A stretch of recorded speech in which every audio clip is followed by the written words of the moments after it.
This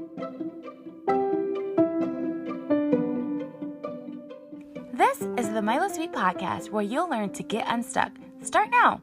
Conquer life's challenges by learning to do difficult.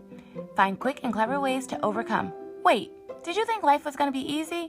Remember, all of your excuses are now dead to me. Let's get started.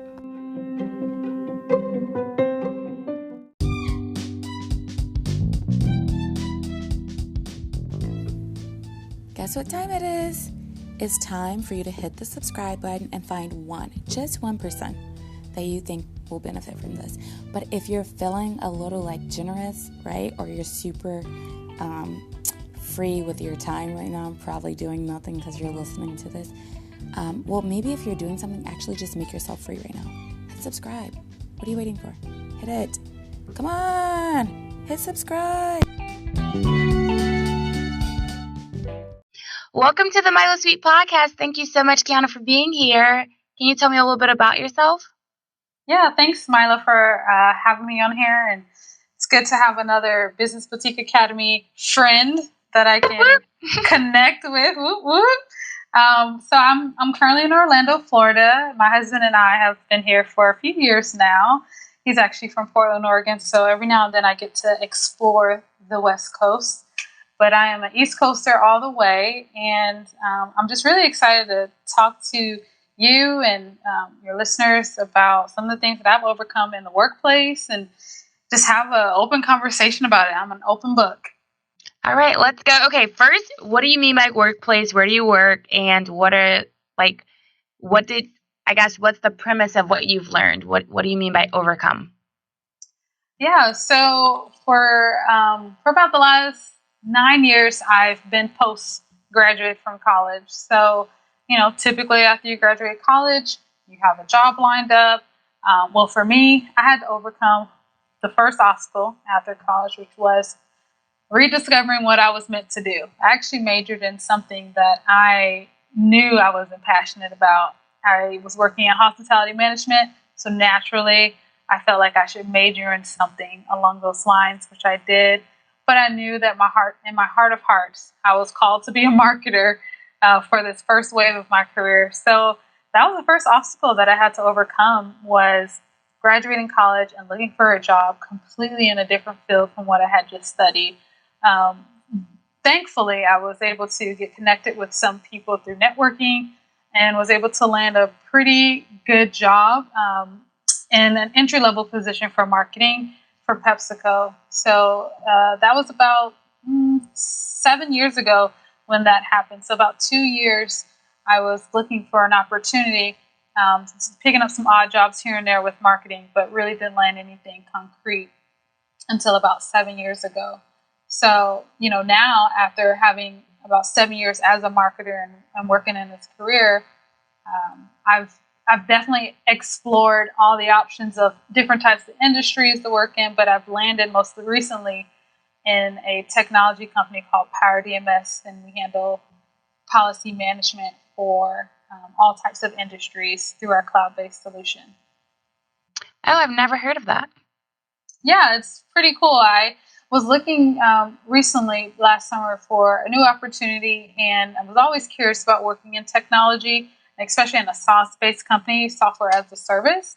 So I come from more of the traditional type of marketing roles, where I was a brand manager at PepsiCo and also at Darden restaurants, so Olive Garden. Shout out if you like breadsticks, because I know I do. I'm actually gluten-free, but I do like breadsticks, so I'm here for it. Go ahead. Yeah, so sorry that you can't enjoy them all the way, but you can get a little nibble. But, I worked on big house brands like that, and I just was filling this void that I was missing out. I had FOMO, and I really wanted to explore being a marketer, not just for a consumer packaged good or for a restaurant brand, but in technology. And so when I saw that this company was hiring, I found the business to be really unique, because I had never, thought of myself as a technology or a product marketer, but here I am. I think that's an interesting journey because I'm sure there's people out there that are graduating college right now and they're thinking, what the heck am I going to do right now? And to know that that you don't have to give up, even if you are in a major and you don't know if it's going to be viable right now, or maybe the industry is completely changing and you have to repackage what you have. I think it's super important to know that that is very possible, and it's really all the story that you tell yourself. So you overcame your first obstacle, which was switching careers after you've majored in something. I think that's just life. If you don't have agility in life, it's like, dude, I mean, I don't know how far you're going to go. You have to be super pliable to really grow and develop. So you overcame that obstacle. What's the next obstacle? We were talking a little bit about corporate missionary. What does that even mean? Yeah. So the second obstacle. So because of my faith, I grew up with a church background, and my family, my mom and my dad, they while I was a child, they were actually employees of a church alongside having other jobs too. But but I wouldn't really consider myself a pastor's kid, but I definitely grew up in the church, and my parents were a part of church leadership. And so faith has always been something near and dear to my heart. I've had ebbs and flows of believing in God, not believing in God, but I've always come back to faith. And I'm so grateful because of my faith, because it helped me to overcome the fear of what am I going to do for a career when I first got out of college. And then the second obstacle, which kind of around the same time of finding a new career, was how do I share this joy that I get from serving Jesus and sharing that with my colleagues, not beating them over the head with the Bible, not making them feel like, they have to convert, but literally getting to know people for people. And through our trusted relationship, being able to share my faith and inspiring them to think about where they get their hope from, and, what anchors their life when tough times come. And so for me, Corporate Missionary it's a brand that I've started.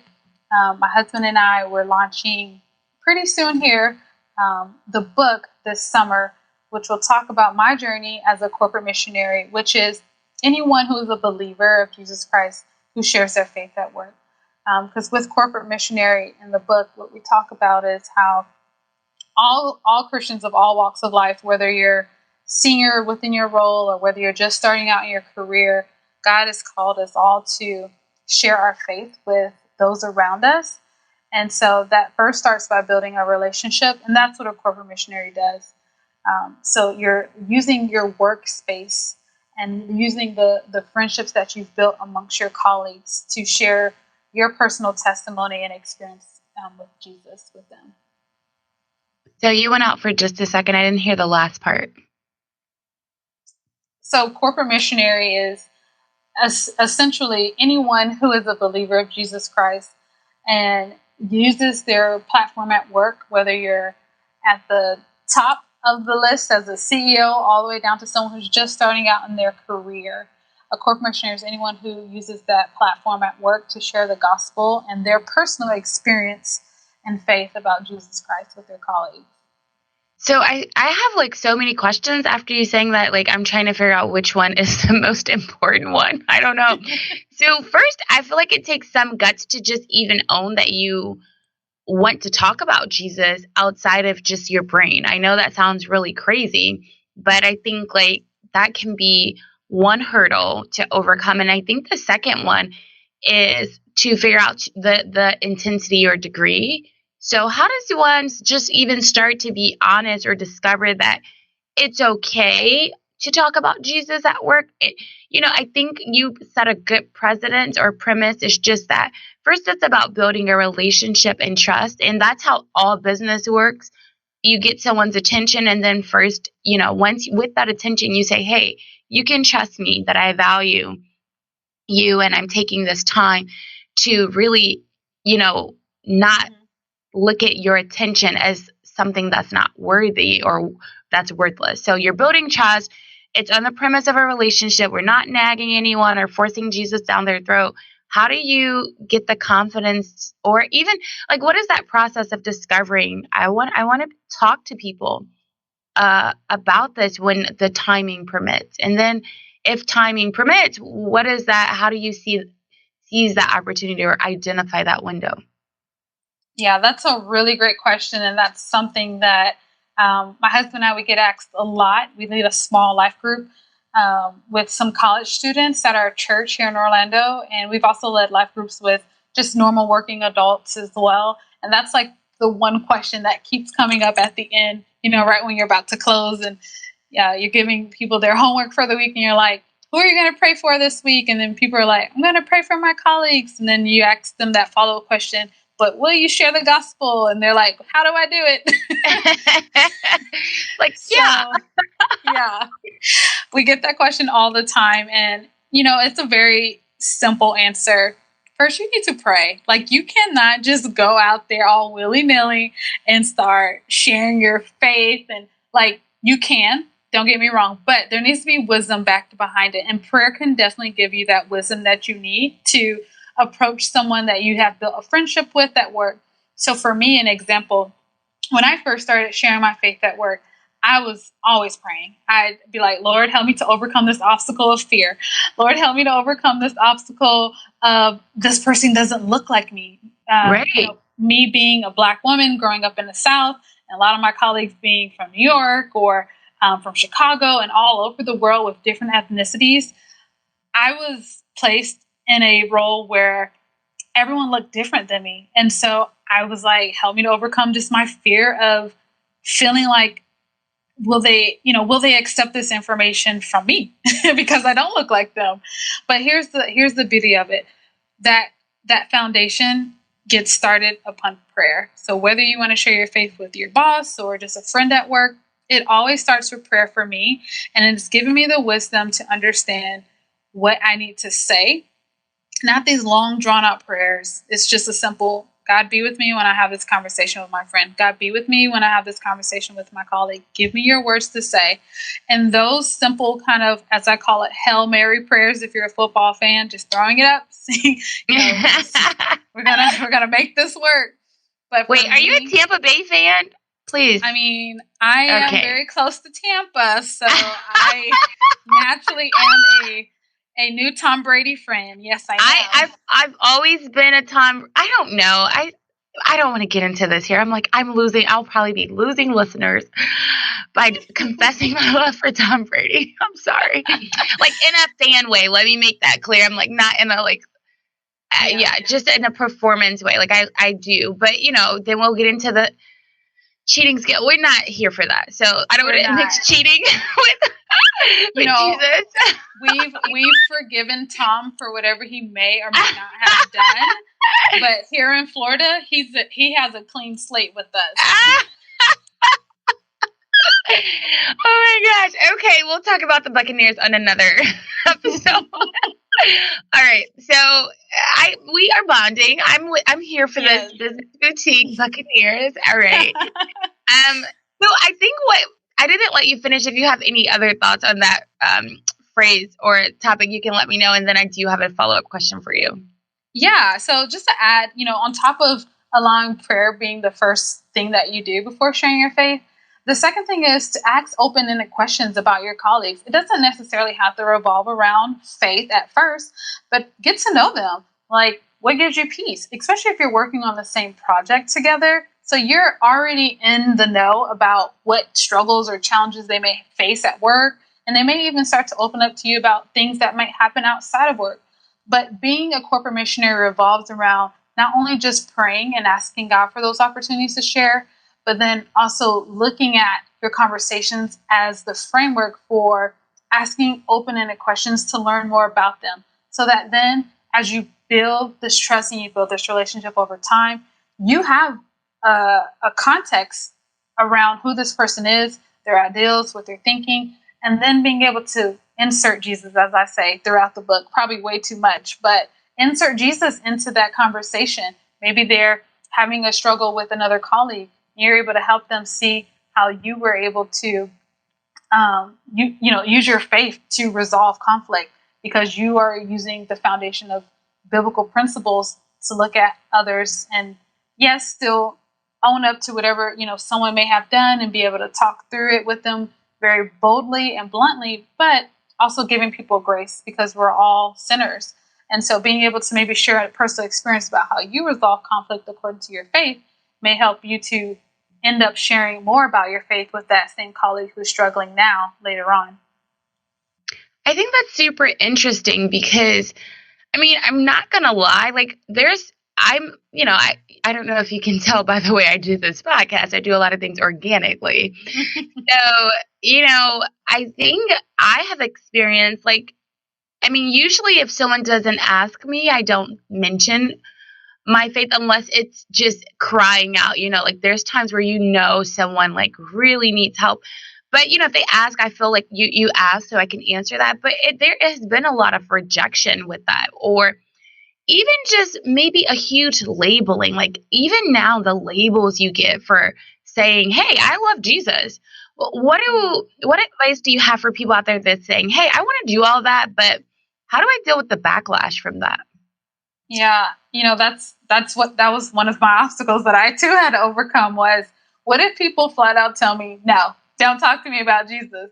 And that was a part of the journey. People did shoot me down. I had good colleagues who I'd actually go, have lunch with them off campus and do things with them on the weekends. And they knew where I stood as far as faith. And, after having conversations with them and trying to kind of be like, oh, what are you doing on Sunday? Those filler questions like, yeah, do you go to church? Do you not go to church? And me trying to warm up to the conversation. I flat out have people tell me like, I don't want to hear about your Jesus, or I'm not interested in faith, or I'm an atheist. The big A word, right? That's the big one for Christians.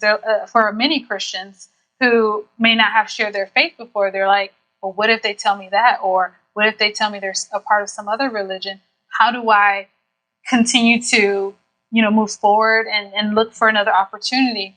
Well, that's where we always go back to prayer, right? Because even though there is going to be rejection in you sharing your faith, or maybe you don't even get to the point where you share your faith and they just tell you no, prayer always works, where you can pray and ask God to open their heart, open their eyes, open their ears to hear what what He has to say through you, because you are essentially the vessel for God to be the light in this world. And so remember, Jesus did face rejection as well.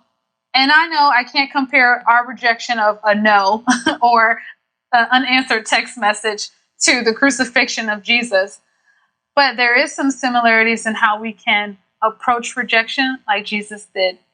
Jesus still went ahead and shared shared about the kingdom of God. And we too can share about our faith and our personal experience. And even though we may get a no, here's what I have to tell myself. And I believe it's a quote from someone that I'll probably butcher, so I'll give you the paraphrase version. But the amount of anxiety or fear that you might face around getting a no or being rejected after sharing your faith, imagine the opposite of that. When you get to see that person in heaven, knowing that you were obedient to plant that seed in that person's life, and now God has created a harvest because of your obedience, that seed that you planted by sharing your faith and sharing who Jesus was to you with them. And you get to experience now eternity with this person because they did accept Jesus. It may not have been that they accepted Jesus with you in that very moment, but God can certainly take a seed and water it along the course of someone's life. And only He can change someone's heart. We're just the vessel to deliver the message. And that's what took the fear out of it for me, was realizing that I don't have the pressure of converting someone's heart. It is my responsibility based off of what Jesus has told us in Matthew 28:19-20, where He says, go and therefore share the gospel to the ends of the earth. I'm paraphrasing there. But that's what He told us. He told us to go, to share. He didn't tell us to change people's hearts. And that's the difference, right? When we are looking at rejection, we're looking at it from the lens of, I'm being rejected. But we're not being rejected. They're actually rejecting Christ. And so when we look at our job that God has given us as we are just the messengers, it doesn't mean that they're rejecting us, but we can continue to still pray for that person even after their rejection. I hope that answers that question for you.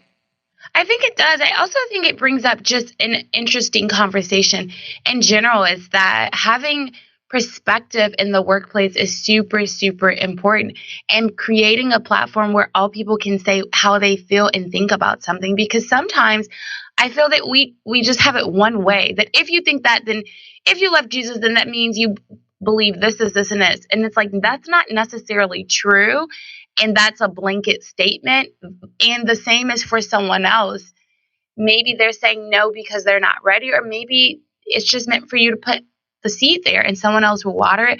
Exactly. Or it's just not your job to do anything else. And you have to be able to respect what people feel and believe. And I think that's the lens that, it sounds like you're coming from. It's also the lens that I support. Is just, I just respect your right and your freedom. But I do feel that if you don't express your perspective, or you don't even make room for that you can, what you don't stand for, you lose. That's just my view. So just even expressing that, and people can know that, because if they do have a problem, I find that people press me as the emergency button. It's like they don't really necessarily want to talk to you about things unless it's an emergency. So when people are really going through in their lives, I really do feel like that's when they can talk to me. And sometimes, honestly, I can't say that I know how to help them, because some things I'm not skilled at.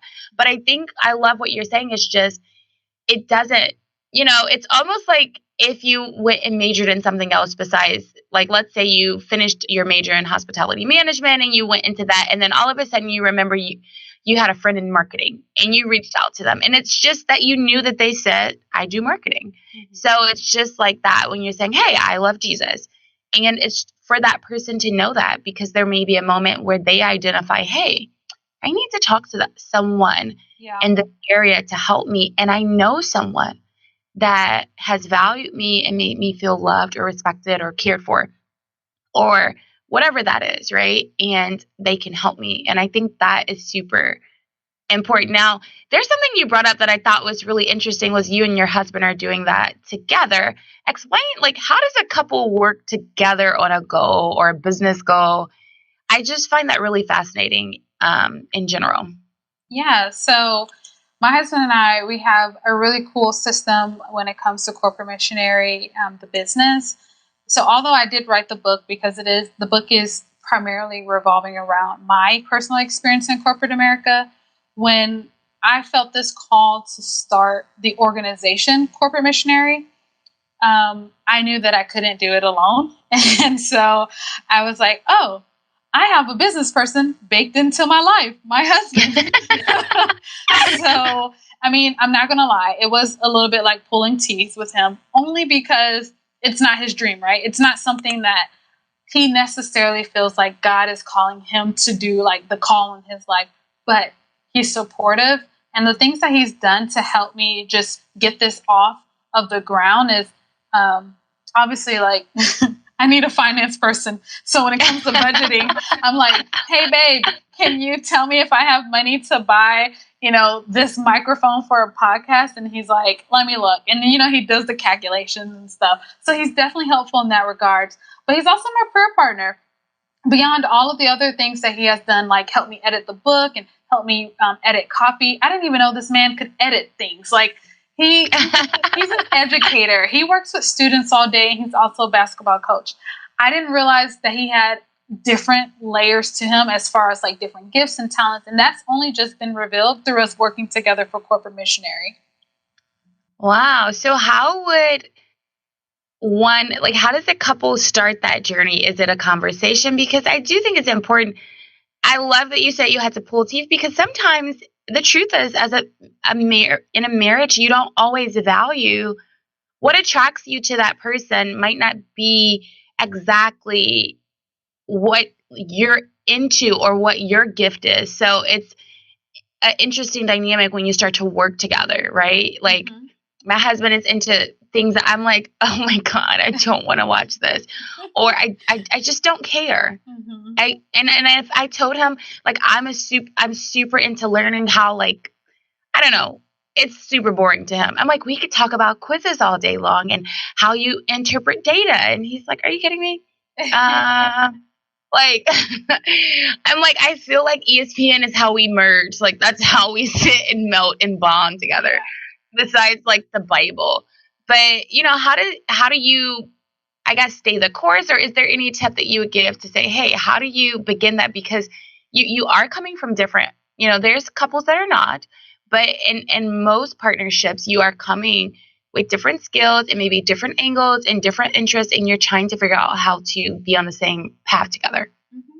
I can only talk about what's worked for us because I am not like an expert on any of this. I'm only an expert in my marriage. So for us, what has worked is just having real and honest conversations. Because like I said, it was pulling teeth. And so I knew that I needed to begin this because I didn't want to be disobedient to what I felt like the calling on my life was for this season. So I asked him, I said, what are you able to give as far as time? Because he had already said that he'd help. So now I was boiling down that question and seeing, okay, well, how much time can you designate? A day, a week? And so he let me know that. So that then I wasn't getting my expectations up because I expected him to do more. And within that time, what can I expect you to do with that? And so he's like, I'll take care of the editing for your book. If you have any numbers questions as far as trying to figure out if we can buy something or do, launch an ad or something along those lines, like the numbers, I could go to him, and it's kind of like having him on retainer. So, but it's like, it's me also respecting his time because I know that he's not going to pull me in for something unless we have a conversation about it. And he wants to be respectful of my time as well. So I think like having that mutual respect of each other's time is the best place to start when it comes to seeing if you guys are going to work together. And then if your husband's starting a business or if you're starting a business, honestly, it's, in my opinion, from what I've seen, and my husband and I, we've had this conversation. It's okay if you're the leader for that, especially if you're the woman, right? And you're like, I want my husband to be a part of it. I want to have this great journey and this story about how we built this business together. Okay, well, let's get real, girlfriend. That may not be your story. So at the end of the day, if God is calling you to do something, ask your husband to be in prayer if you're a person of faith, because that's just as much an important a part of him being in the business with you as him doing the numbers or doing the budget. Like, I'd rather have him just be my prayer partner solely. If I tell him all my, my fears and all the different things I'm nervous about with building this business, if he just only prays about those things, I'm still going to feel like I'm supported and set up, even if he never lifts another finger towards the business overall. And I think that's what works for us. And it could work for some of the listeners out there. If you're thinking about starting a business or already have one and your spouse is kind of on the fence on how they want to help, don't allow it to derail your plans, but involve them in a way that feels organic for them. I think that's wonderful. I think if you are saying like, hey, I'm not an expert, that's great. But I also believe that if you think it, then there could be tens of thousands of other people that are thinking it. And a lot of times we can get super trapped in our heads. Yeah. When you're just saying, hey, just talk about it. Mm-hmm. Wherever you're at right now. Yeah. Just talk about it. So I think that's super helpful. Where can people find you?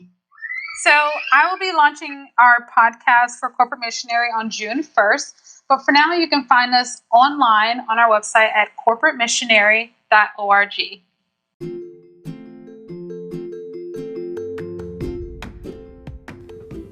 All right, that's another episode in the books. Hello? I said it's over. Why are you still listening? Like, seriously, the episode is over. If you're still listening right now, you know what? You're probably a chronic procrastinator. Guess what? I'm still listening to. Come on, for real, seriously. We gotta go do something productive.